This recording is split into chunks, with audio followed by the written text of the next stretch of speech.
All right. Welcome back to episode 14 of Science of the Strike, a podcast that is dedicated to taking a more analytical, scientific approach to the sport of bass fishing. As always, I am joined with my co-host, Sam Huckabee. My name's Corbin Healy. And today we are also joined with another very knowledgeable individual about the sport. Before we get into that, just a few plugs for us, as always, where you can find us. You can listen to us on Apple Music, Spotify, YouTube, Instagram, TikTok, any places where you're going to find your podcast. Brief update, as we explained in our last episode, we've got the merch now going. So if you are interested in supporting the channel and want to give yourself a hoodie or a hat or something like that, we're producing it. I'm in the middle of designing a website that we can maybe make things a little easier for our listeners to get some of that. We've already had some guys DM out, and we're working on placing an order for you guys. Always got to plug Outcast Tackle. Like I said, updates from you guys. We are now in the process of, Sam and I are in that design process. We've been communicating with them, and things have been super exciting. We're actually going to work on it later after this episode. And then the last plug I'll give is one of our guys who we've been working with for a while. His name's Cade. He has a company called Fisheries of Men Custom Paints. He does all different kinds of custom paints on hard baits and stuff like that. And we set up a discount code with him. So if you're looking for a Black Friday deal, looking for a Christmas deal, use the code SCIENCE10 at checkout for 10% off. He's got some great stuff. I just got a custom order for him that's in the mail right now. Huge shout out to Fisheries of Men. Anyways, all right, let's move on to the topic that we've got going tonight. We have a guest with us. We have another guest appearance. And this guest that we have is an absolute pro. He's from Belton, South Carolina, and he has spent years and years and years and years mastering the craft throughout the different ranks of the MLF, through the different series, being a professional on the professional circuit for forever. He had one of his most incredible years back in 2019, which proved to be a real watershed moment for him, where he had a super commanding performance at an FLW tour event on Lake Seminole, where he took away a major victory that led him into being ranked at number 8th Angler of the Year award that year. And to cap it all off, one of the most impressive things to me is being a part of the team of the Pan American Bass Fishing Tournament team to win gold medal. But perhaps more importantly, our guest, beyond the tournament trail, is known for a very strong and prominent influence on social media in all of his different ways as being an educator. Being someone who has meticulously broken down topics, who has dedicated himself to making sure that his followers understand the hows and the whys behind his techniques, that truly embodies what we love to talk about here on the show. And so he's known across the fishing world as B-Lat. So a big round of applause and welcome for Brian Latimer, everyone. Woo! Happy to have you here, Brian. Let's go. Glad to be here, man. I appreciate y'all including me in this. No, absolutely. No, we're thrilled to have you, man. We love your approach in the way that you, really try to break down understanding the why behind things. I think a lot of people are really quick to say, hey, do this, hey, do that. But no one really ever breaks down like, well, let's talk about the biology, the anatomy, the ecology behind that. And we appreciate that you take that stance in your material and your content as well. And so that's why we're so thrilled to have you on the show. Glad to be here. I've been watching you guys' stuff. It's exciting because we're bad about, like you said, in the fishing industry. We just make these blanket statements that are just garbage, bro. Whatever sells, right? Whatever sells. Whatever sells. Absolutely. So, well, we're gonna the way we're gonna do this tonight is we're gonna just go through some of prominent questions that we've thought about from studies that we've seen in some of our past episodes, and we're just kind of gonna bounce around from episode to episode. One thing that Sam and I really want our listeners to understand is that, we're obviously trying to always objectively bring forward the content of these studies, but the content of studies might very much contrast to what someone like you have experienced out on the water, because you guys are doing it day in, day out. And whether, the average guy realizes it or not, you guys are on the forefront of the scientific edge of understanding so much of what's going on with these fish, because you're putting in the hard work to to catch them, right? Yeah. Every day. Everything's so much about context in fishing too. Like you said, there's a lot of data, there's a lot of studies out there, and then quite honestly, the fishing industry kind of pushes away a lot of the studies, and we just go on only angler experience. Yep. But angler experience is so contextual. So not even sure where you guys are from, but what works. Lee Summit, Missouri. Yeah. Missouri. It's very similar to my area, actually, in a lot of ways. But comparing how you fish and the way you approach things in Missouri versus how you approach, let's just say, fall fishing in Florida, it looks different. Sure. A lot of the same principles apply, but it definitely, the experience I've noticed is just it's much different.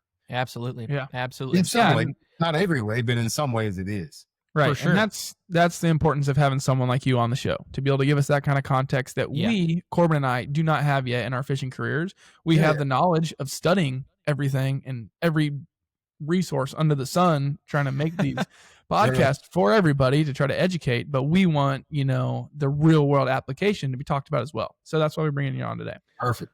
All right. So our first question actually comes from episode 3, where we talked about the barometer, and we also talked about the moon phase. So the study that we got into was titled "The Effects of Lunar Cycles on the Activity Patterns and Depth Use of Temperate Sport Fish, the Largemouth Bass." This was came out of Ottawa Carleton University.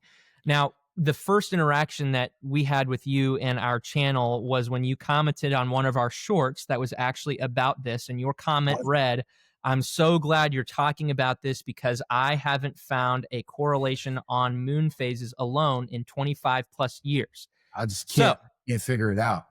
Okay, so we want to hear, you have had experience in literally every moon phase and every season, every weather, everything like that.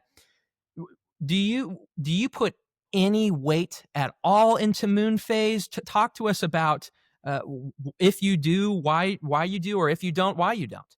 Okay, so first, let's look at can we just the science side of it? Can we just set that, let's put it on the table. Let's just set it to the side for right now. For sure. Yeah. All right. So let's just take context. Okay. Springtime. What does everybody say about full moon, first full moon and whatever month that the fish spawn? The pig will come up. Hogwash. I do believe that there's potentially an element of where the moon can play a part of the formula of maybe making a huge wave come up. But it is not the overwhelming thing that makes a lot of fish spawn or big ones come. We have, in my area, we have blueback herring. People say that when the full moon comes, the blueback herring spawn.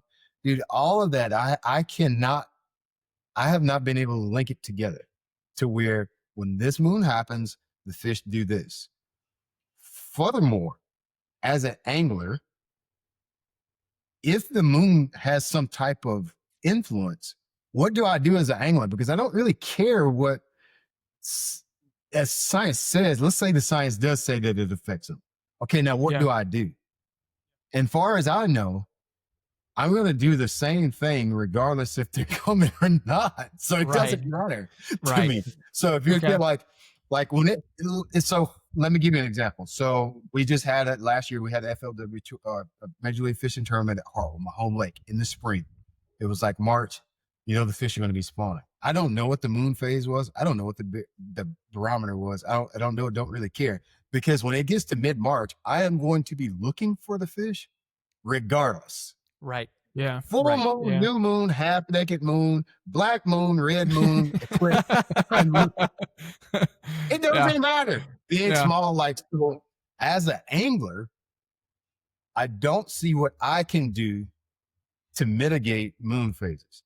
Now, I have very good friends that have a lot of things they've told me. And I literally asked them, okay, so what do you do? And then they just ramble about stuff. They say, well, when the moon does this, and I'm like, okay, so now what do you do about it? Right. Now, I never get an answer. Yeah. You just say that the moon does this. But I'm like, okay, now what do you do? Because of the moon is doing that. Yeah. I can tell you what I do when it's windy. Sure. I can tell you what to do when it's cold. Sure.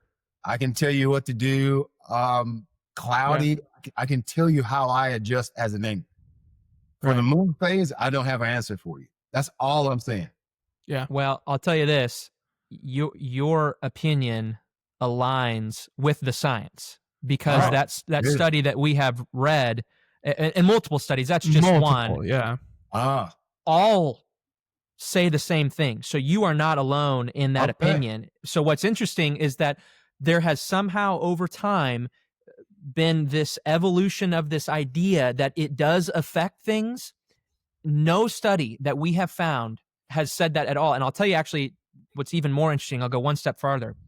The primary thing that is often associated with the moon is what you just said, is the start of the spawn. And we found in our studies about water levels rising, and we're going to actually ask you about water levels later, that one of the primary indicators to kick off the spawn is the first significant rise in water level when the temperature is near or in proximity to the spawn. Pie. It can't be water. It can't be just water temperature. It's like a pie of all of these things that work together. Right. Exactly. Yeah. Exactly right. So you're spot on, and you actually do agree with the science in that that the moon phase has no scientifically provable impact on angling. So I am curious about this. Let's talk about this for a second, because I have lightly dipped my toes into this. So I know there's a correlation between bait fish and plankton. That's what they eat. It's phytoplankton. What is it? Like the name of it is rotifers. Zooplankton and different phytoplankton stuff like that. So in my mind, you know how I mentioned that we say our shad spawn, herring spawn happens during a full moon. I could see how you could make an argument, because I am a horticulturalist. I have a horticulture degree. I could see how if you had more moonlight at night, that maybe possibly phytoplankton is more active. Right. Sure. Because of the light, photosynthesize. Everything's photosynthesizing more because of the light, which in fact would bring the bait fish higher in the water column and maybe have more active fish. I could see a world where that happens. Sure. I haven't seen how to adjust my fishing to that, but I could see how that could be something. No, and I think sorry, go ahead.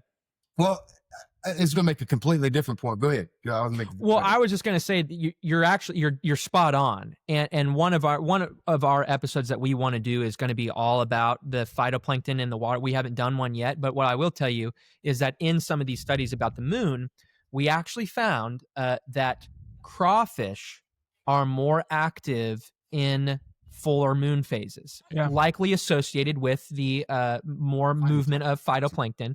And what's interesting is, and I don't know if I can say definitively from the science that there is a clear correlation, but we actually found that when there is a brighter moon, that the fish actually tend to be a little deeper. The bass actually tend to go deeper. That makes sense. Yeah, they can feed lower and see more, and it's all about vision for them, in the end. So it's good stuff. I can give you one thing though. So one thing that I have noticed, and I can adjust. So I love saltwater fishing, and of course it's tidal. And where I live, we have a 4 to 5 foot tide swing. Okay. So when we get those big moons, full moons, the tide swings extremely hard and fast. Sure. So what happens is the tide swings so hard and the current's so strong that it muddies up a lot of the creeks. And so the fishing kind of sucks. Okay. And then like the current, tidal fisheries, you have this window of bite opportunity. It's usually just because the water gets to a certain level to where all the little oyster bars and everything is just a perfect level for you to be able to present your bait really well. Sure. Now, what people say all kind of stuff. That's all it really is. So those windows shrink because the current goes so fast and the tide just rips out so fast. Now I can adjust as an angler because I know the tide is going to do this. I know the water is going to be muddy, and now I can come up with a game plan to adjust for it. So I do watch it on tidal fisheries for that reason, the moon on tidal fisheries, because I know the window is going to be crazy. There you go. Right. But like on my home lake, like reservoirs, I don't have it for you. Don't have an answer. Well, the science would agree. I think Sam, you want to move on to our from episode 11. Yeah. So in episode 11, we talked all about water levels, and that's kind of what you're kind of getting into right there. But there's a variety of studies that we examine that discuss both the immediate and long-term impacts of rising and falling water levels, especially around the spawn, wintertime months, all of these different types of things. I'm sure that you've looked really hard into to know where you want to be on the water before all of your tournaments. This is a good subject right here. Right. So oftentimes changing levels, not along with winter or springtime patterns, but they can affect the turbidity in the water and quick movements, right? So what experience do you have with fish reacting to these conditions where rising or falling water levels have affected the change in turbidity of the water more so along those lines than like a spring pattern or a winter pattern?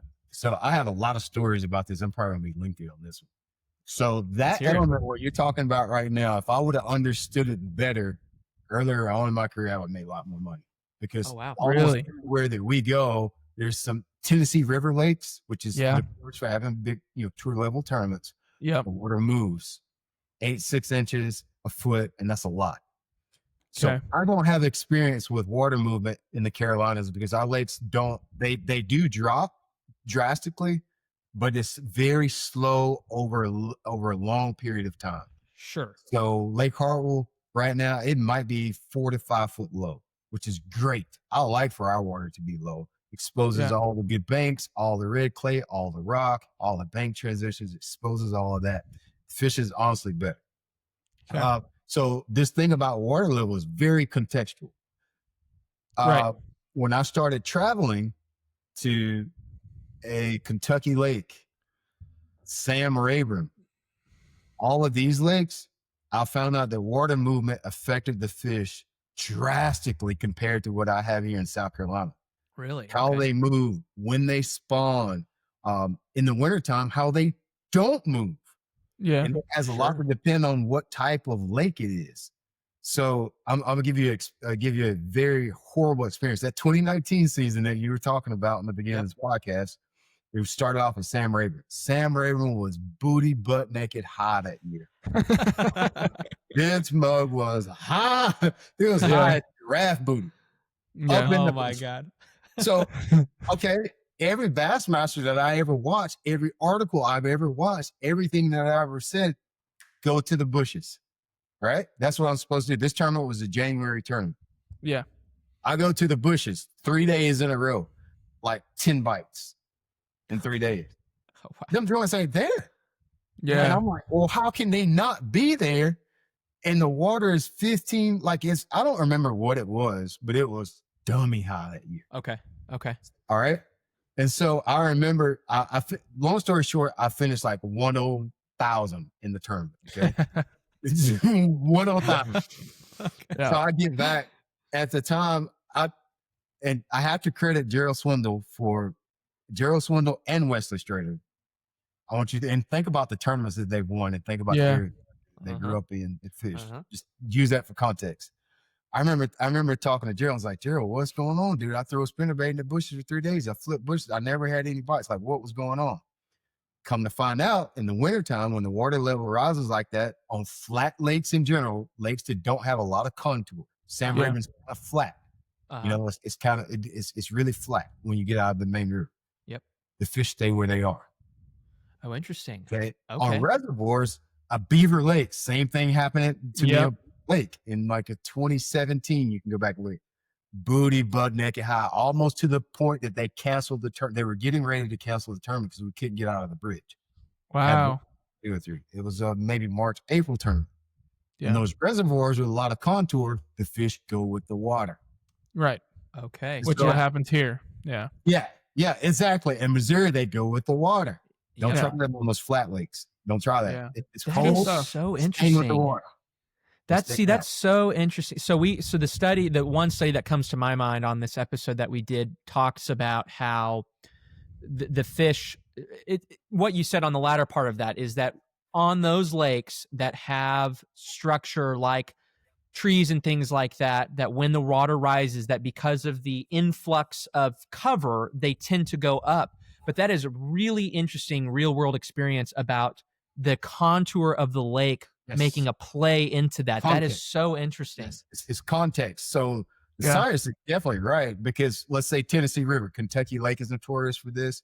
I can't say about Gunnersville because I haven't fished a high water Gunnersville before. I fish a high water and low water Kentucky Lake, probably Wheeler, but I haven't fished that one in those situations. We are this year, so I'm going to find out. Especially if the water is warming and it's rising, those fish will go with the water. Yeah, sure. But sure. It makes total sense. Yeah, total sense. And like you can get way into the season, and if that water on a Kentucky lake or any of those other lakes on the Tennessee River, if the water doesn't go high and it's May, the biggest wave may not come. And it's just it's fascinating to me, those fish, like how do they know to just sit around and just wait for the water to get high? Right. Yeah. Now, I don't know what security and safety but that's definitely an experience that I've had. Right. In tournaments. That's so interesting. Well, I mean, that it helps. I mean, that's great to hear. It kind of pieces those gaps in some of the stuff that we read together. That's just super interesting about the differing contours. I would never have thought about that, but it makes total sense. It makes total sense. Yeah. So let me think of a good flat lake. So like Sam Rayburn's flat. I'm trying to think of another one I've been to this flat like that. We don't really, all of our lakes in Carolinas, they're very, like, it's not unusual. Highland. Yeah. Yeah. The Island Reservoir is 120, 150 foot of water when you go into steep banks, bluff walls. They'll move with the water in those lakes. But the black ones, they stay where they are until, you get all the right elements there. Yeah. If I'd known that, like, probably, I don't know, 8-9 years ago, that would made $2 million. I just didn't know. I didn't know. Well, hey, we appreciate you shedding some pro tips here for us then. But watch this. So I want you to watch tournament results when you have those giant water fluctuations. Watch Jeffrey Christie. Watch Gerald Swindle. Watch Wesley Strader. Those Tennessee guys. Yep. Watch them because they're used to that. Watch Defoe. Yeah. All those guys where they pull those lakes down 30 foot and then they get in the bushes. Douglas Lake. Douglas Lake's a perfect example of that. I did really good in a couple of tournaments at Douglas Lake when it was really high, and I've done good when it was really low. And those fish, they'll go with the water wherever it goes. Obviously with water temperature too. You Sure. It's probably some other elements, but it's like a pie. It's not just water level. It's not just water temperature. It's absolutely. It's like you can't bake a cake with just flour. Right. You need this, and then you get a cake. It's like that.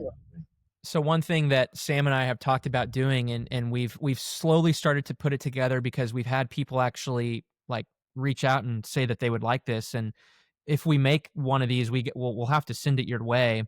We've kind of started building like just on a PDF of like an outline of like all of our episodes of being like, okay, what's going on with this thing, like check, on just on the episodes that we've done, and water levels is one of them. But we think that it's one of the most supremely underrated things out there as it relates to building that pie in your mind. It's just one of the most easy to forget about. Yeah. So, that pre-fishing checklist overlooked.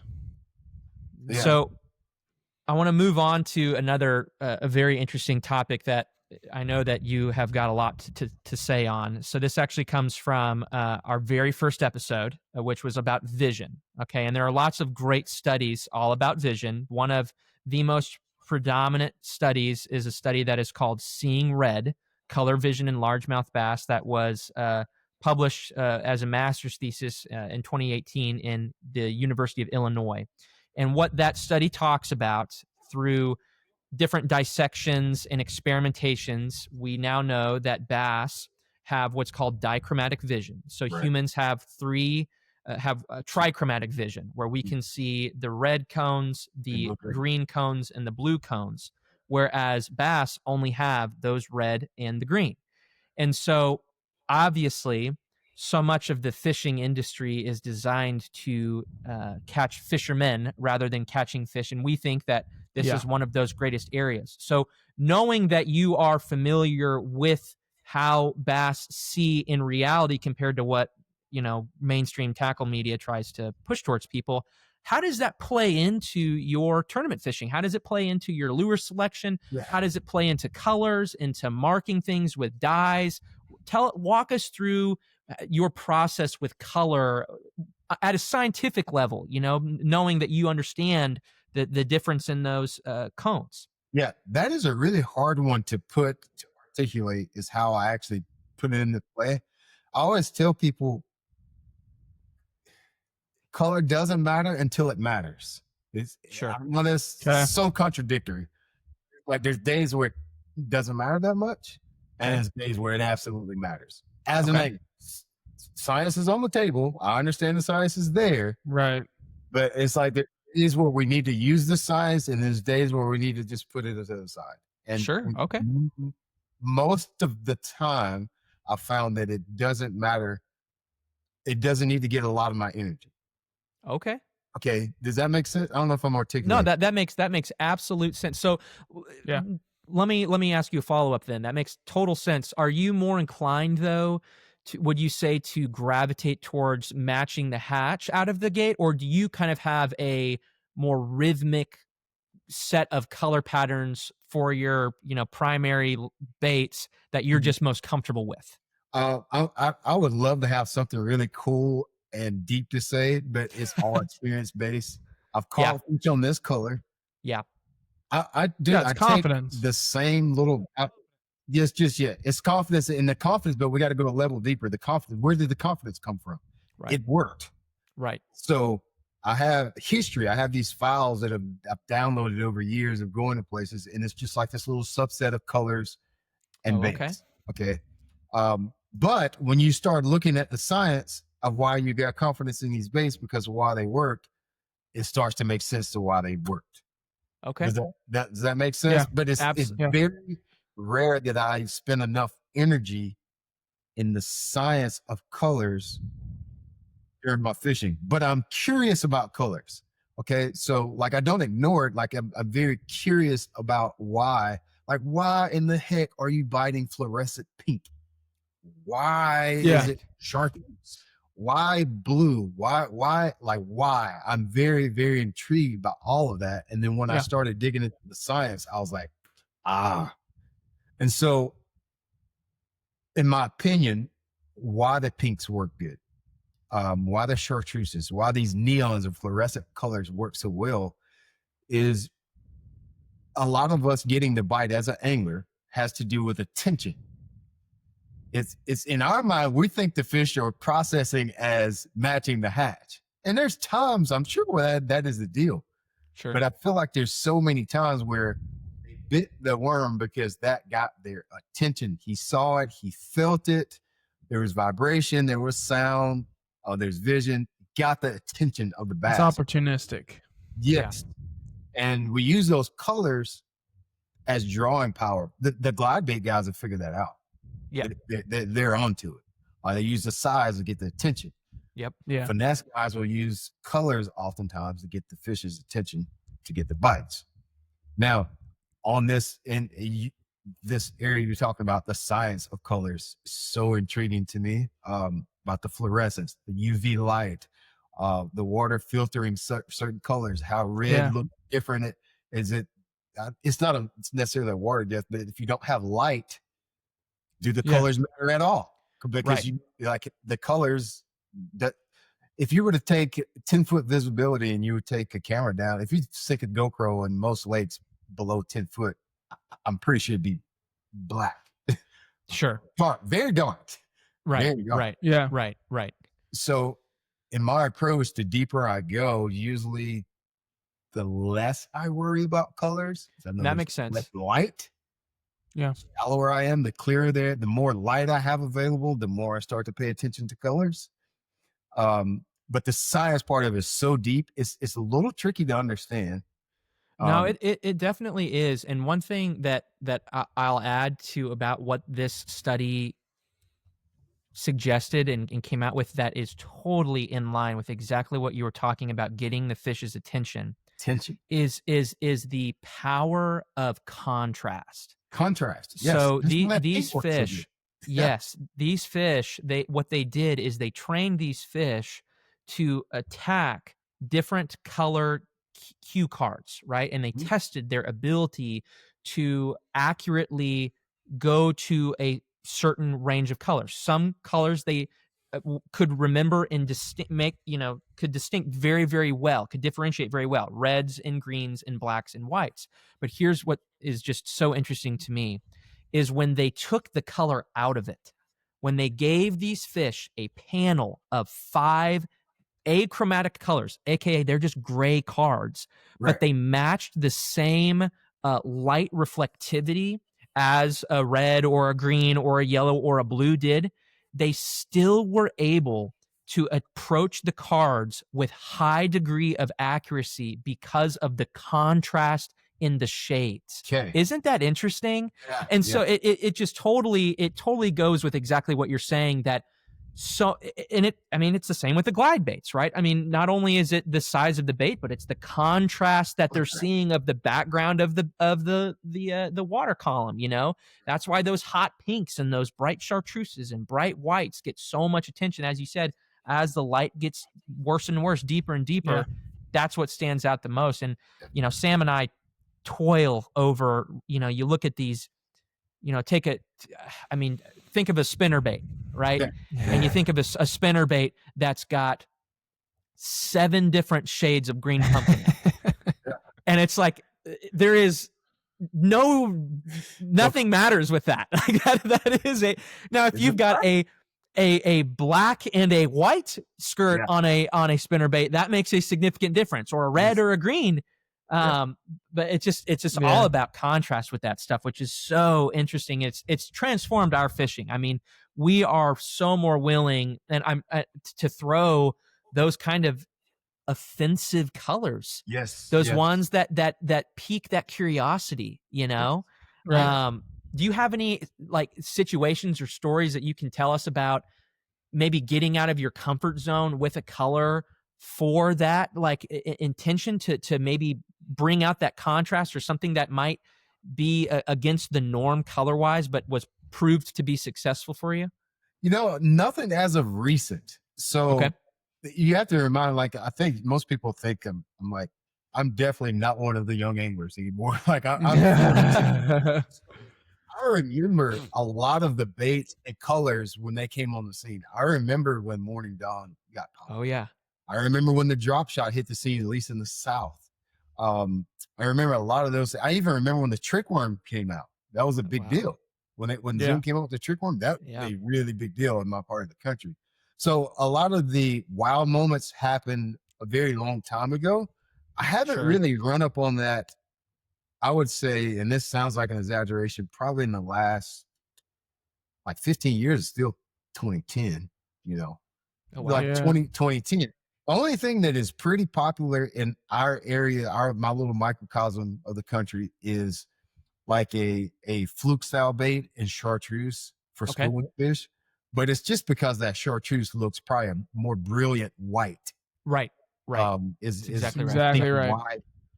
I think that's why that works really good, because it doesn't make any sense at all otherwise. But I think in the water to the fish, it probably looks more brilliant white than pearl does. It absolutely does. But I haven't really, and it has a lot to do because of what I said. I don't put a lot of energy. I don't put an enormous amount of energy into colors. Yeah. Sure. It is a part of the program, but I just got this subset of things, and usually it works pretty good for tournament situation. And like tournament fishing versus fun fishing, dude, is so different. Yeah. It's so different. My biggest hurdle in tournament fishing is just, where the heck are they? Right. Like pink versus red bug versus purple. Bro, what creek do I need to be in? I'm like, absolutely. Main lake or main lake or in the creek. Like what am I doing? Right. So right. Just color doesn't get that much of my attention. And you'll find that out fishing with other people too. Yeah. Your buddy's throwing purple and you're throwing watermelon, and you both catch, you kind of figure out pretty quickly that it doesn't matter until it does. It doesn't, but it does matter now. There's no accident that companies spend millions of dollars in all these color schemes. That's not them Absolutely. trying to catch fishermen. They're making those colors because it does matter. But inside of that bowl of matter, there's like definitely key players. For sure. For sure. From fishing talking. I don't know about the science part, but the fishing part of it, I would say. Right. Yeah. Right. Yeah. Just learning about the, dichromatic, process of how and what fish can see just changes a lot of, like the color choices that you may go to pick, like to tie on first, like that you may not change colors throughout the day, but it may give you a better, start than where you could have started by knowing that. I think fishermen have actually figured out this science without studying the science by matter of practice over the years. Because if you start dissecting, why do red square bill crankbaits work so well, but nobody throws a red deep diving crankbait? Mm-hmm. Why does the chartreuse black, that black back, the contrast? We have figured it out through experience without even knowing the science a lot of times. Well, that's exactly right. It's people not understanding the why. And I think that understanding that why gives so much more of a higher level insight on how to approach a given situation, and can help your confidence in learning new baits a ton. 1,000%. Oh yeah, confidence. It builds your confidence when you start to understand why things are working, the way they do. Yeah. But it is it's a very heavily misunderstood topic. Yeah. And because I have in my app, people ask me all the time, how do I know what color to use? How do I know what color to use? And it's really difficult, straightforward, truthful answer. It's really tough for that. Right. I just usually give them some basics that some basic rules that they can find. But at the same time, like that should be all the beauty of fishing. I hate trying to give people all the answers. Yeah. Like, you should be going and fishing, and just as much as you're excited about catching the fish, you should go with this zeal to be curious and get an answer of why do they bite this or why don't they bite that, or like that should be a part of the program, like a very large part of it. But usually we want to know just the result. Right. Yeah, that's what makes fishing great. It's figuring it out and working through all the problems on the water, and that's why we're all so drawn to it, I think. Yeah, absolutely. All right, so next question here comes from episode 12. It's all about bite mechanics, and we really dove into like the functionality of a largemouth bass's mouth and how it works, how it feeds, all these different types of things. Okay, so we looked at a study titled Scaling the Feeding Mechanism of Largemouth Bass Kinematics of Prey Capture. Okay, and this was done by Florida State University. So they found that largemouth bass have an extremely wide variety of how they choose to strike at a particular prey. Not only can bass use different techniques to attack their prey, but they can uniquely select a particular type and aggression strike for particular types of prey. Do you feel like you notice a unique or different style bite from bait to bait, or is there any type of bite that you're looking for when you're throwing a certain bait to help you differentiate fish or fish size? Man, that's a big question you just asked. It's pretty dense. That is a lot. So I have to, if I'm being completely honest, I haven't put a lot of thought into that. Yeah. Okay. It is very thought provoking because, especially where I live, I see a lot of surface activity. I'm able to see the fish strike and eat a lot. Yeah. And even in my area of the country, like let's just say just schooling bass, they look very different than any other place I've seen schooling fish at. Then I see them at Plain, then I see them at, Gunnersville. Our fish don't school the same. It's more of a push. It's never just a one, just like a bloosh, never that. Right. St. Clair where they feed on gnats or whatever bugs on the water. I said gnats. And it's more like just like a porpoise, like a trout. Right. That does not happen on the Savannah River chain. They're chasing bait and it's skip. Okay. If you ever hear something that just goes bloosh behind you, it's probably not a bass.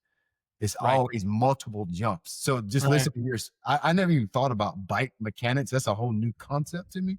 Right. Okay. Yeah, I mean, there's a lot to it. Like we learned, like a bass will like suction feed is one of the ways they can feed, or they can, ram strike their baits. But when suction feeding, they want to be within like 15 millimeters of the bait, or like half the opening of their mouth. Just the pure, kinematics and physiology behind the functionality of their mouth. Like they have to be, that close on the bottom to get that suction. So like, are you ever like, well, I know you said you didn't like think much into biomechanics, but like think about like the weight of a jig, like are you ever throwing a different weight of a jig or like trailer on a jig to help you get a bite where you may feel like you need to downsize because they're not eating it all the way or things like that? Like that's another way to look at it where you're really thinking about the same things, but you're just putting it more in like putting it the why fisherman context, right? Yeah. So oddly enough, usually if like you're in the context of what you were just talking about, like maybe they're not getting the bait good or something like that. Right. I usually don't change the profile. I may speed up or slow down. Okay. But it's very rare that I have that issue where they're just not getting the bait that good. Usually I'll change the bait. I say it's very rare, but it does happen now that I think about it. Like I said, I'm thinking about this as you're speaking because I put energy into that subject. Sure. Very interesting subject. And I'm thinking about it as you're talking. We do catch a lot of fish offshore on topwater, jerk baits, swim baits in my area of the country. Yeah. That's just the culture of fishing out here. Right. And our lakes have transitioned basically into spotted bass fisheries at this point. Yeah. Right. We really just have spotted bass fisheries. We have largemouth we have spotted bass fisheries with some largemouth now. It has not always been that way. Sure. That is very new.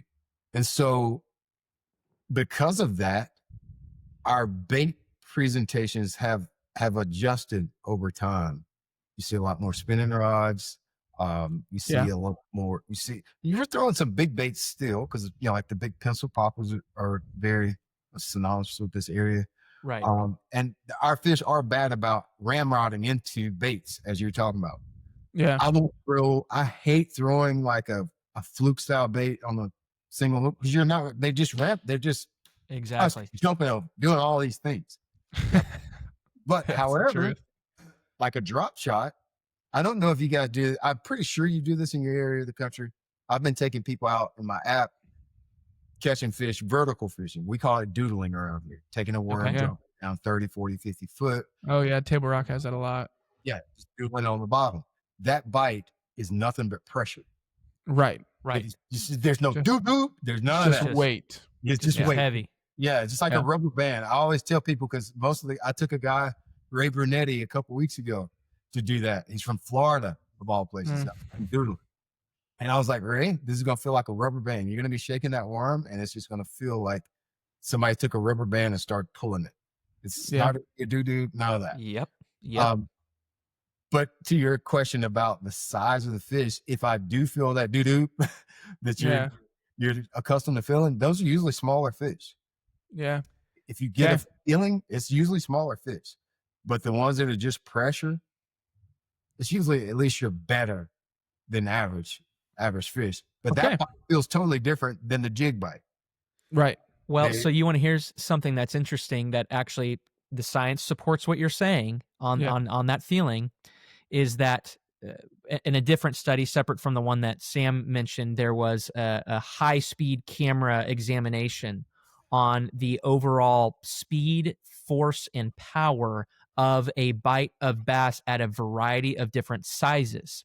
And they found that the smaller fish strike with greater speed and intensity compared to those of larger fish. Yeah. And so that makes sense why you feel sometimes that more aggressive pop from something that might be more, that is smaller, that it has maybe more energetic bite compared to something that kind of turns into dead weight on a bigger fish. For y'all stop thinking that that's when we're on. TV talking about, oh, it's a big bro. We hit it hard. Dude, I had to say something. Like, oh, who sets the hook and says small one? That ain't even right. Yeah, that's a little one. Yeah.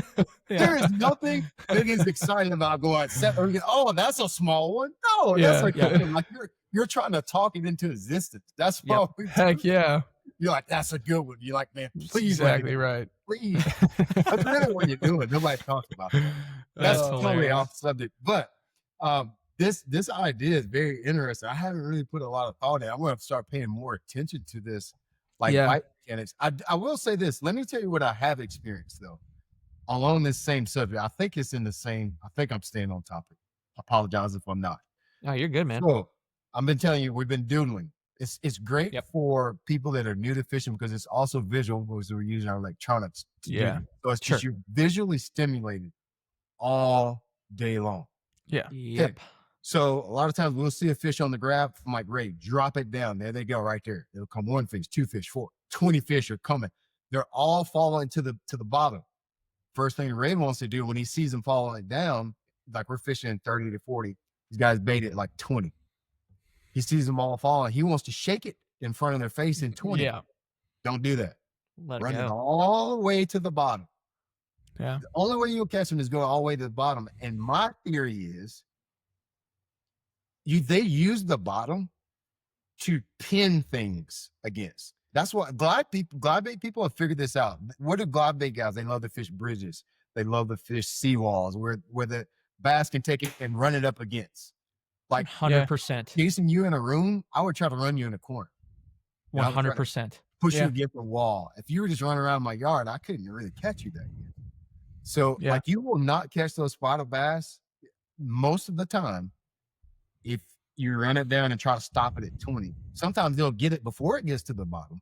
But it's very seldom that I can run it down and just stop it before it hits the bottom and get them to bite. I got to run it all the way down. And it's very frustrating because you see the entire school following your bait.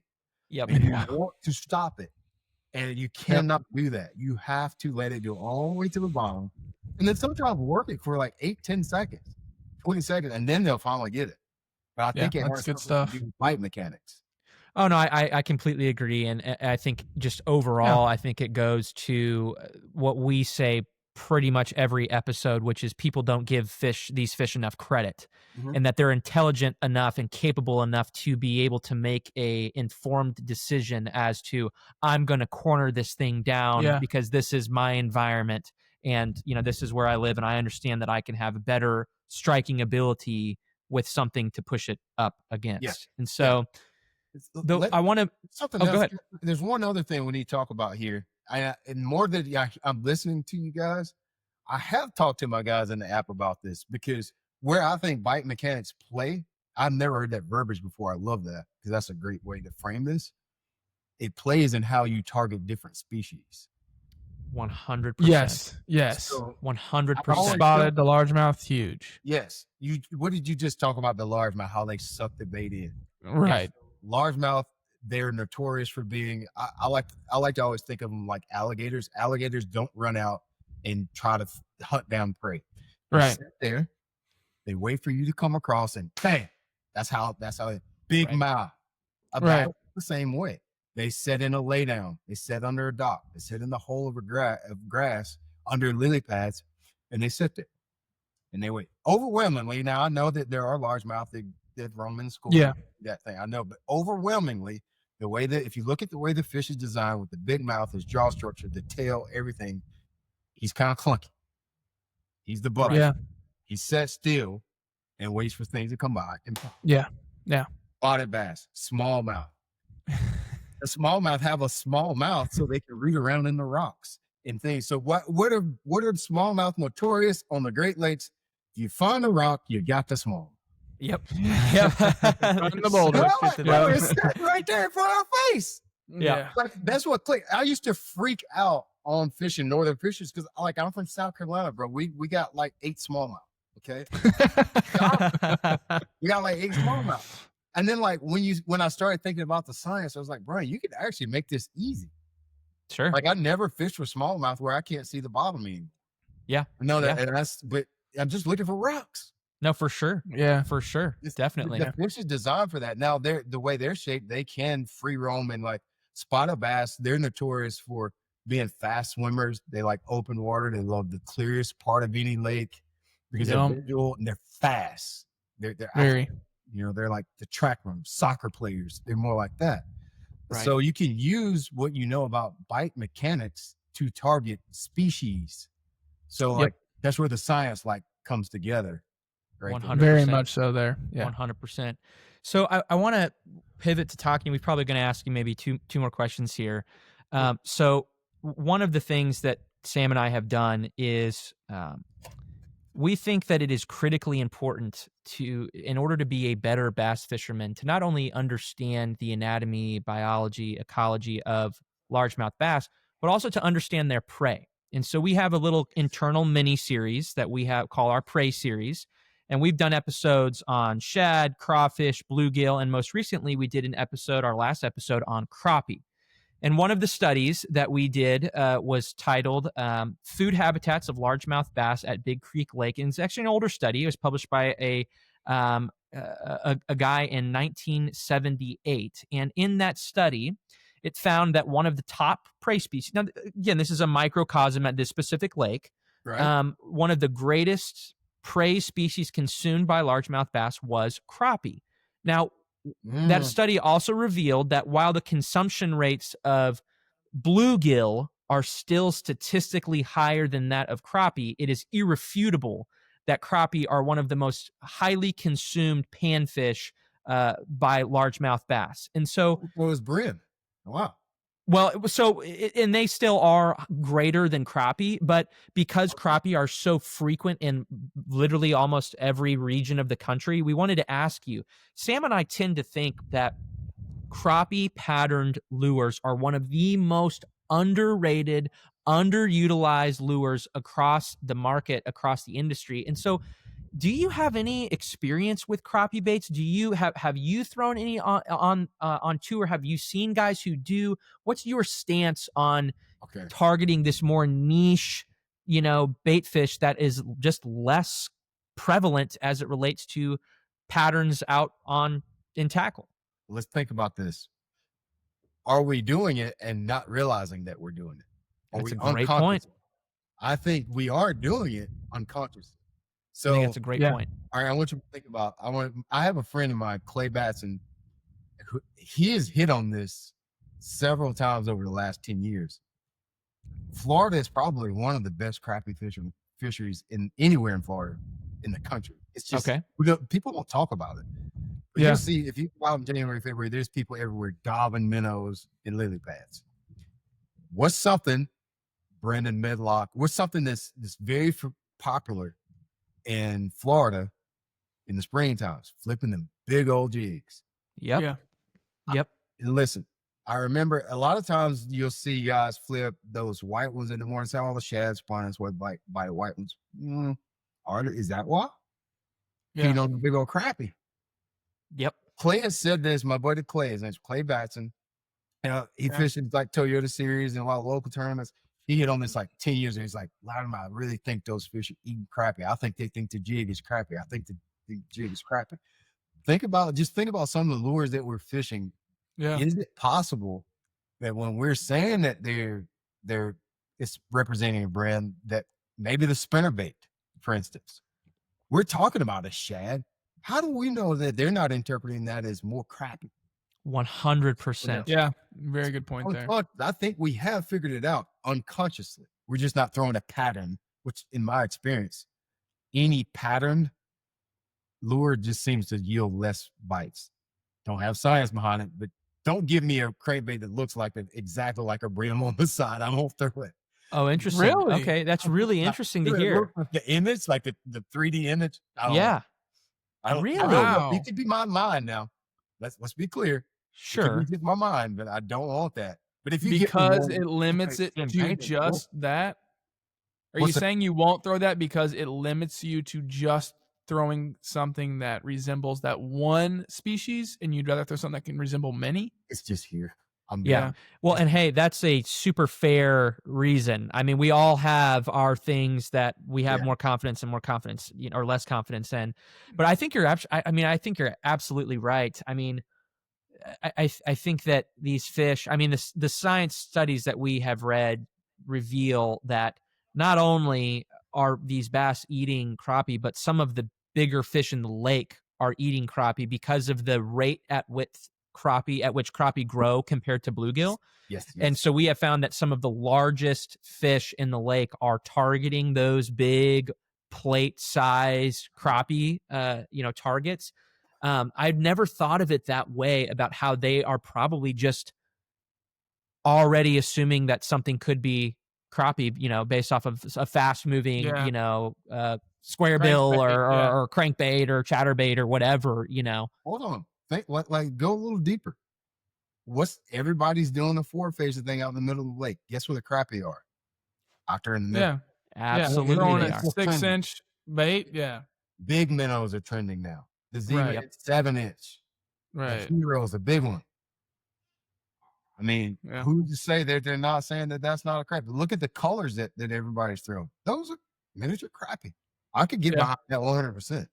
Wow. Yeah. Okay. Well, That's good to know.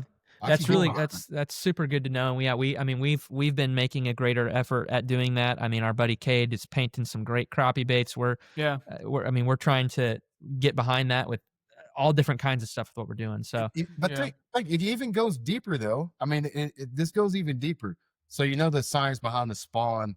You already glazed over this, but I think this needs to be reiterated more for the listeners. So crappie spawn earlier than bass. Right.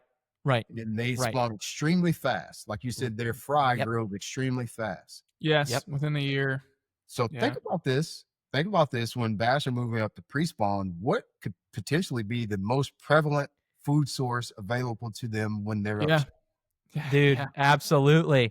It's little cracking, like they're probably, inch or two. Yeah. And that's exactly, you got to go check out episode 13, man. We broke this down. You're so spot on because and it's such like a give, it's like a give and take. It's so interesting because they right at that critical time, there's such a prevalent food source. But what's the hard part about it, what puts bluegill above crappie is the fact that they grow so fast, grows them out of the range of being edible compared to a bluegill, right? And so that's why so many people, we think, or why bluegill, you might see more prevalent of that smaller size. Wow. But it's super interesting. Slower swimmer. He's much dumber than the brim too. I would say much slower. If I was going to think about when you pick up brim, it's kind of pokey. Right. Slicker. He'd be easier to digest. Slow swimmer, kind of dumb. Lazy when you hook them. They kind of just give up. Yeah, they just come. You hook a brim. I can fish a lot. When I hook a brim, I immediately know what it is. Yeah, you're like, oh boy, exactly. Up for a fight. Crappie is just you're just like, I think that's one. So it makes sense. I never thought about this in the context that we're discussing it tonight, but I can tell you, my buddy, he's been on this for several years in Florida. In the context I love it. That's good. It's good to know. Yeah. So we've got probably we'll finish up with one last question here from episode 8. Okay, so in episode 8, we talked all about oxygen and turbidity of the water, and how that plays for, bass fishing. So a study from North American Journal of Fisheries Management, effects on turbidity on prey selection and foraging return of a largemouth bass, said the study showed that there was a clear decline in foraging success in more turbid waters. Also, they found that bass switched their food sources to crayfish mainly because they were slower moving and easier to catch along the bottom.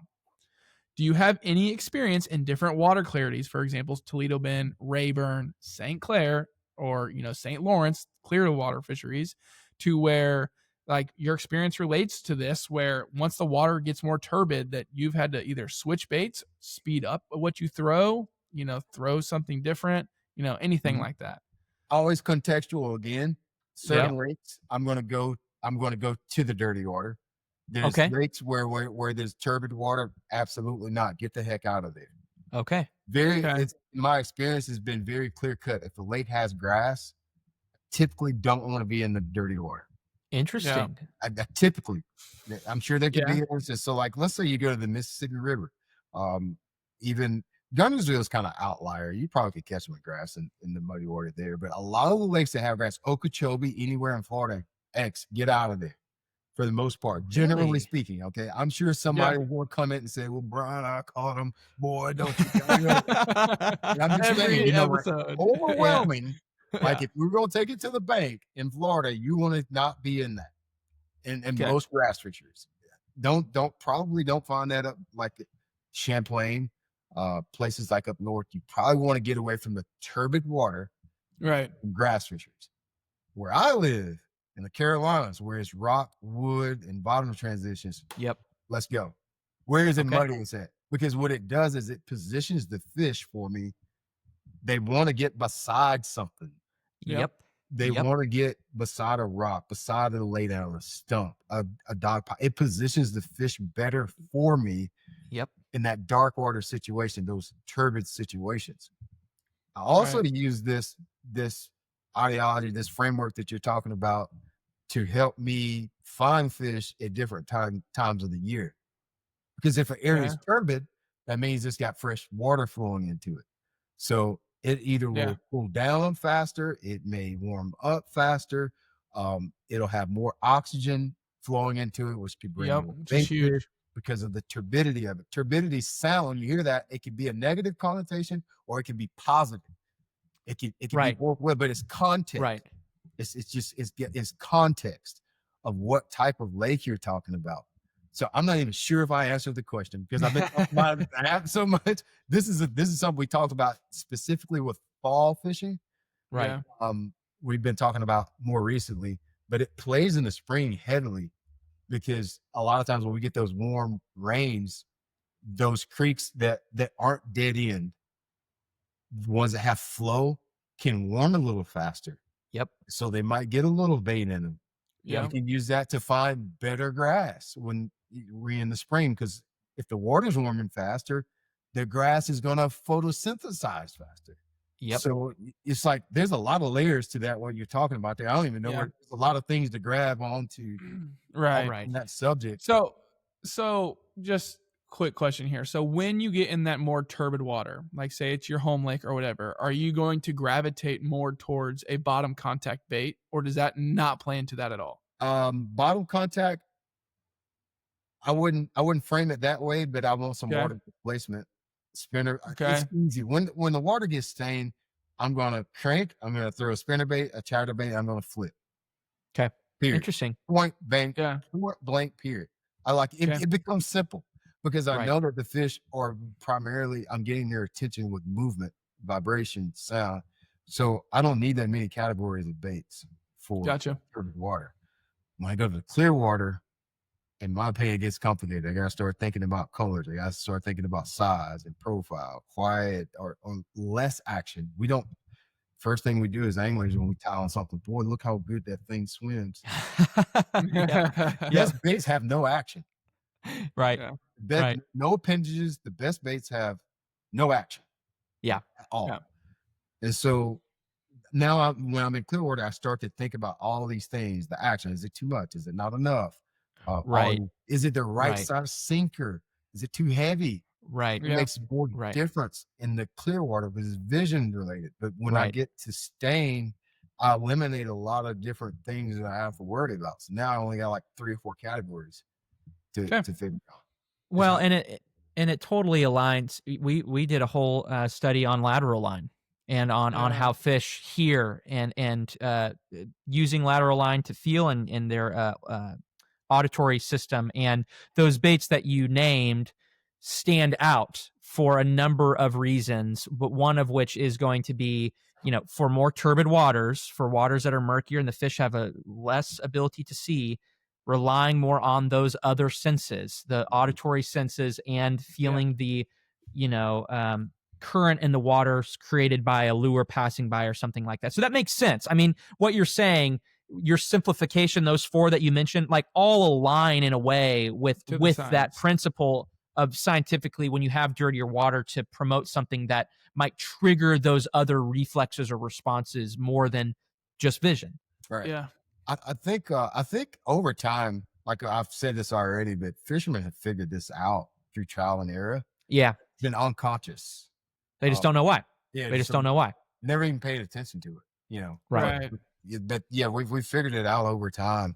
What works in turbid water, what works in clear water. But like in clear water, I do like to drag the bottom a lot.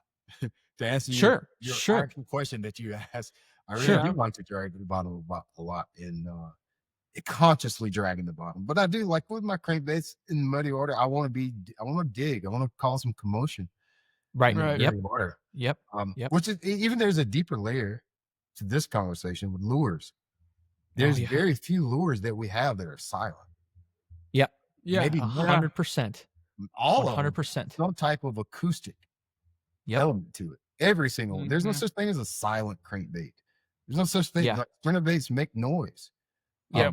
It's like everything that we throw makes a noise. If it hits the water, how it hits the water, it's making a noise. It's displacing water. It's just that's giving vibration.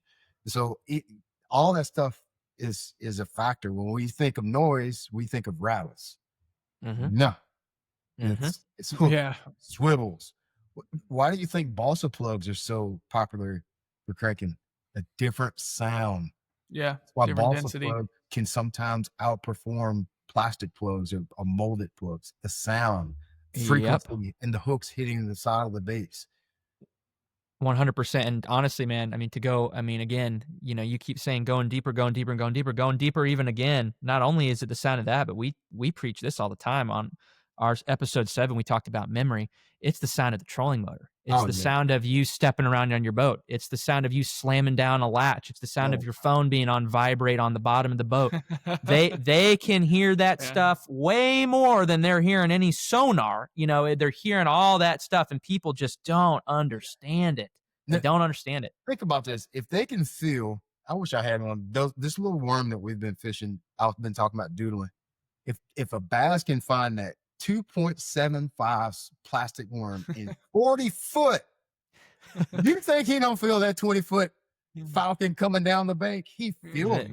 They absolutely. It is moving water. So I've seen that in real time where I live. Real popular here, fishing brush piles. You pull up to a brush pile, you make 5-10 catch, you move on to the next one.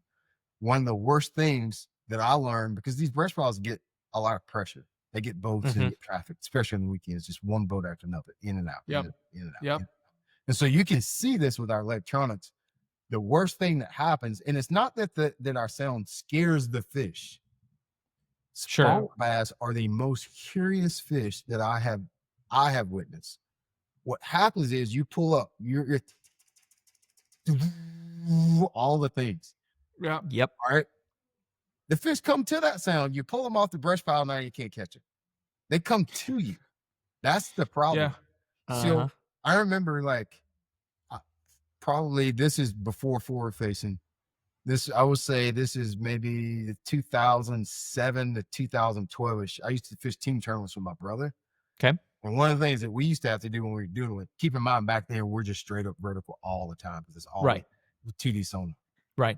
You'd see the fish on the graph, right? You see them coming down, they're following your bait, you drop it down, move that trolling motor, get them off. Just get the pressure off of the fish, just the boat pressure. I'm telling you, I don't give a gosh dang what the science is saying. If you would just move the boat off 20 foot and just leave your bait down and just open the bail and pull off 20 foot, you would catch them. But if you set on top of them, this is all depth related. Even 50 foot, it didn't matter as much. But when you started getting 30, 20, 25, 30, they wouldn't let you get on top of them. Well, I'll tell you, this will freak you out, man. These studies on memory that we did. I mean, we went down into the neuron connections to. I mean, seriously, man. We were looking at like CT scans of the brains of bass, and their ability to remember is remarkable. Not only are they capable, not only are they capable of remembering a certain bait, but they can associate a negative experience with all of their senses. So when you're saying that, you know what's going on there is their ability to look up and to see your boat, whether they're hearing it or seeing it. They have the capacity to put those pieces together to say, hey, there's a threat up here. I'm going to back off of that, right? Horrible news. Bass fishing. It's the truth, though. Yeah. It's the truth, though. So I always encourage people. I know I keep mentioning that, but I always make this preach this sermon about springtime fishing. I know this is taboo what I'm about to say, but I don't want to say it because you shouldn't have invited me if you didn't want me to say it. Every angler needs to do more sight fishing. Yeah. What you're talking about right now, you will see it so prevalent if you spend time sight fishing. Sight fishing will teach you so much about the boat control, them filling the fish, because you're able to see the fish reacting. We're doing it now when we have forward facing. We're able to, right. Oh, they don't like this color. Oh, they don't like this weight. We didn't know before. Right. But if you don't have forward facing this spring, you have to spend time catching fish off beds. One of the tricks, I won a BFL when I was like 20 something years old. And the way I won that BFL was sight fishing. But wow, the thing that I figured out that helped me win that tournament was I would put my bait in the bed, I would open the bill, and I'd pull my boat out in the middle of the cove. Get out of there. Yep. They would feel you, and they're not even looking at you. They're looking up toward this way. Like, you think they're not aware. They're aware that you're there, bro. Totally aware. Yes. Totally aware. That's why we, like, when we go sight fishing or when we're fishing shallow, Sam and I make a very strong effort to look at the weather and go, hey, do I need to wear a blue tone shirt so my shirt will be the back of the sky? Do I need to wear a gray shirt or a white shirt instead of wearing, some bright fluorescent orange, that they can see better? They can totally form those associations. 100%. They're aware. Whatever they're doing, I don't know. I just know that they're aware of your presence.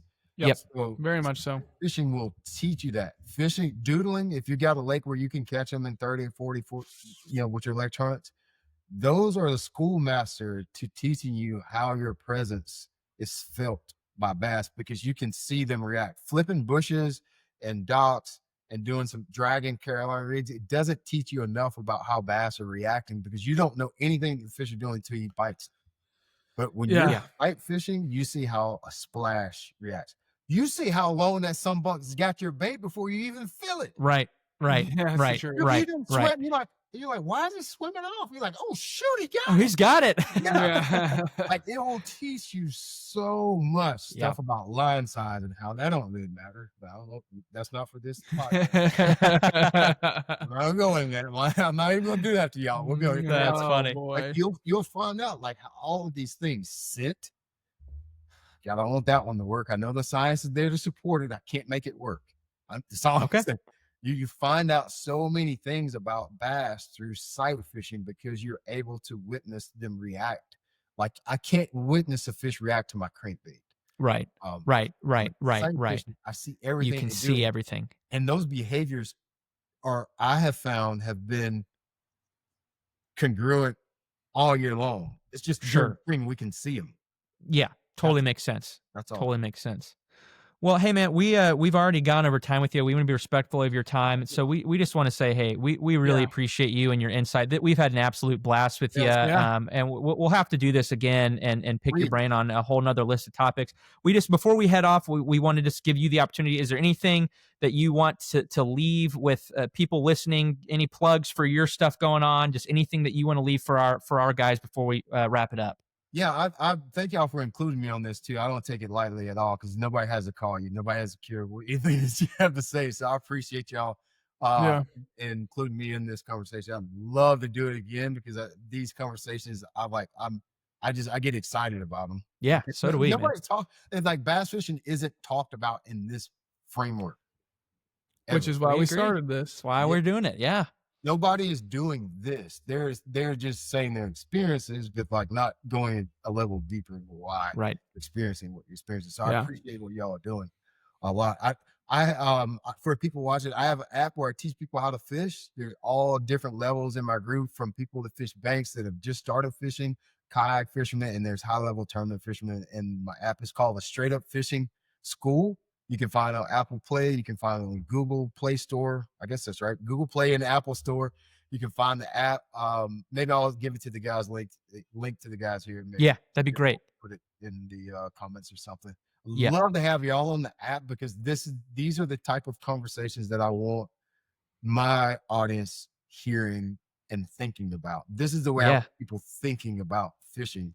Yeah. So I'd love to have you guys talk about, you know, some of the things that we discussed tonight. Absolutely, man. Yeah, no, we'll awesome. make that happen. But hey, thanks again, man. We appreciate your time, and we'll just have to catch you on an episode in the future. Thanks for all you guys listening.